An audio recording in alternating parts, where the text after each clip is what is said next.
வணக்கம். இன்றைய பதிவில் நம்ம பார்க்க போகிறது கிருஷ்ண ஜெயந்தி ஸ்பெஷலாக அவல் புட்டு செய்ய போகிறோம். ஆனால் இது வீடியோ அப்லோட் ஆகிறதுக்கு கிருஷ்ண ஜெயந்தி முடிஞ்சு முன்ன பின்ன வரலாம். ஆனால் இது ஒரு ஈவினிங் ஸ்நாக்ஸாகவும் நம்ம காலையிலையும் ஈவினிங்கும் டின்னர் ரெசிபியாகவும் யூஸ் பண்ணிக்கலாம். இதுக்கு நான் ஒரு 1.5 கப் அளவுக்கு லேசான இந்த போகா எடுத்திருக்கேன், அவல் எடுத்திருக்கேன். இப்போ இதை நம்ம லைட்டாக வறுக்க போகிறோம். இதை செய்யறது எங்கள் அத்தை செய்ய போகிறாங்க. நான் வீடியோ எடுக்கிறேன். நான் ஊருக்கு வந்திருக்கேன், இங்கே எங்கள் அத்தை செய்கிறாங்க. இப்போ இது எப்படி செய்யுதுன்னு சொல்லிட்டு பார்க்கலாம். இப்போ 1.5 கப்பு ஏதாவது ஒரு அளவு வீட்டில் இருக்க மெஷர்மெண்ட்டில் டம்ளரோ கிண்ணமோ எடுத்துக்கோங்க. இப்போ அடுப்பு ஆன் பண்ணிவிட்டு நம்ம இந்த அவலை தீய விடாமல் நல்லா கருகாமல் லைட்டான சூட்டில் நம்ம வறுத்து எடுத்துக்கலாம்.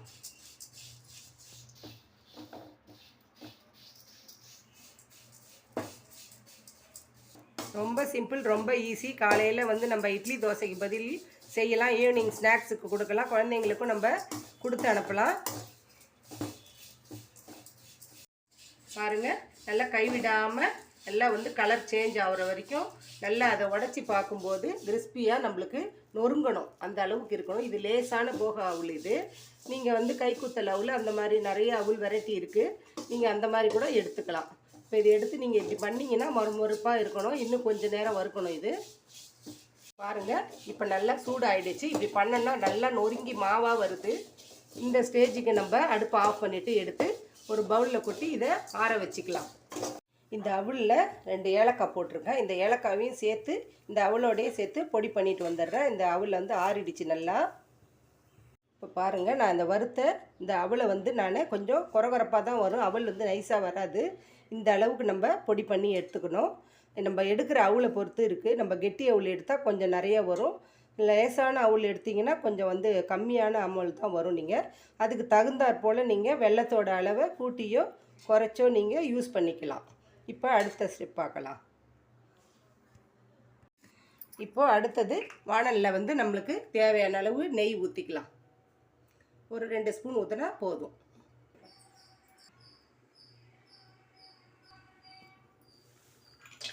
நம்ம தேவையான அளவுக்கு முந்திரி, திராட்சை, நட்ஸ் எது வேணாலும் சேர்த்துக்கலாம்.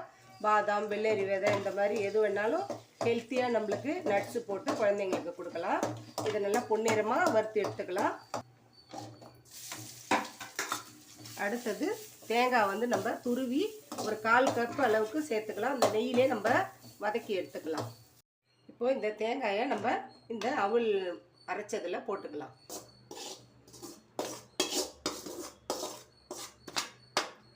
அந்த முந்திரியும் திராட்சையும் சேர்த்துக்கலாம். அதில்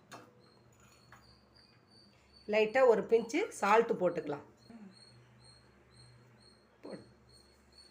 அப்படியே லைட்டாக ஒரு கரண்டியால் ஒரு கலந்து விட்டுக்கலாம் எல்லாத்துலேயும். இதில் நீங்கள் ஒயிட் சுகர் வேணும்னாலும் நாட்டு சர்க்கரை வேணும்னாலும் எது வேணும்னாலும் கலந்துக்கலாம்.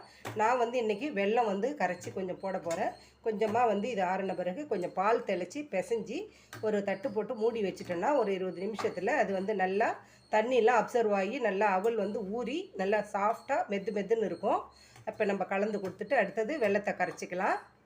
இப்போ பால் ஒரு 2 ஸ்பூன் 3 ஸ்பூன் ஊற்றி மாவு அளவுக்கு தகுந்த மாதிரி ஊற்றிட்டு நல்லா கைகளால் நல்லா பிசைஞ்சி நம்ம ஒரு 10 நிமிஷமோ 20 நிமிஷமோ மாவோட அளவுக்கு தகுந்த மாதிரி நீங்கள் ஊற வச்சிங்கன்னா மாவு நல்லா அவல் ஊறி சாஃப்டாக மெதுன்னு இருக்கும். இப்போ பாருங்கள், கொஞ்சம் வேணும்னா பால் தெளித்து போட்டுக்கலாம். அவ்வளோதான். ஒரு 2 ஸ்பூன் 3 ஸ்பூன் மேலே தேவைப்படாது. இப்போ இதை அப்படியே நம்ம ஒரு தட்டு போட்டு மூடி ஒரு 10 நிமிஷம் வச்சுக்கலாம். இப்போ நல்லா கைகளால் கலந்து கொடுத்துட்டோம். பாருங்கள், மாவு எப்படி உதிரியாக இப்படி தான் இருக்கணும் இந்த அவல். இது அப்படியே நம்ம மூடி வச்சுட்டு வெல்லத்தை கரைச்சி எடுத்துக்கலாம். வெல்லம் ஒரு 1/2 கப் அளவுக்கு எடுத்துக்கோங்க. உங்களுக்கு அவலோட அளவுக்கு தகுந்த மாதிரி. நான் இது கொஞ்சம் வெல்லமாக இருக்குது, நீங்கள் நல்லா பாகு வெல்லமாக எடுத்துக்கோங்க. ஒரு 2 ஸ்பூன் தண்ணி, வெல்லம் கரையிற அளவுக்கு இன்னும் கொஞ்சம். வெல்லம் நல்லா தூசு மண்ணெல்லாம் இல்லாமல் வடிகட்டுறதுக்காக தான் நம்ம இந்த மாதிரி கரைச்சிக்கிறோம். இப்போ அடுப்பு ஆஃப் பண்ணிவிட்டு நம்ம இதை வடிகட்டி எடுத்துக்கலாம். இப்போ நம்ம இது தேவையில்லை. இப்போ இது இப்போ இந்த வெள்ளைப்பாகை நம்ம வெள்ளை கரைசலை இப்போ இதில் கொஞ்சம் நமக்கு தேவையான அளவுக்கு கொஞ்சம் கொஞ்சமாக ஊற்றி ஒரு கரண்டியால் கிண்டி கொடுத்துக்கலாம். ஊறி எவ்வளோ சாஃப்டாக ஊறி இருக்குது பாருங்கள்.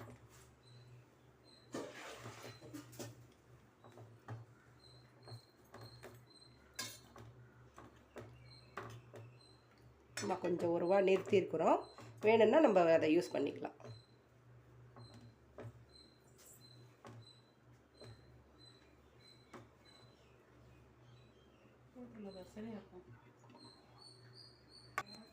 இப்போ பாருங்கள், இப்போ நம்மளுக்கு இந்த எல்லா வெல்லமே நம்ம போட்டாச்சு. எவ்வளோ நல்லா அழகாக பொல பொலன்னு சூப்பராக வந்திருக்கு பாருங்கள்.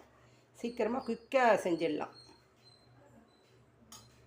இதை ஒரு பவுலுக்கு மாற்றிக்கிட்டு நைவேத்தியத்துக்கு எடுத்துக்கலாம். பாருங்கள், சூப்பராக உதிரி உதிரியாக நல்லா அவல் லட்டு எப்படி இருக்குன்ட்டு. அவல் புட்டு இப்படி இருக்குது. இப்போ இந்த பதிவு உங்களுக்கு பிடிச்சிருக்குன்னு நினைக்கிறேன். பிடிச்சிருந்துச்சுன்னா லைக் பண்ணுங்கள், ஷேர் பண்ணுங்கள். கதம்பம் 2.0 சப்ஸ்கிரைப் பண்ணுங்கள். பக்கத்தில் இருக்க பெல் ஐக்கானை அழுத்துங்க. வாழ்க வளமுடன், நாளும் நலமுடன்.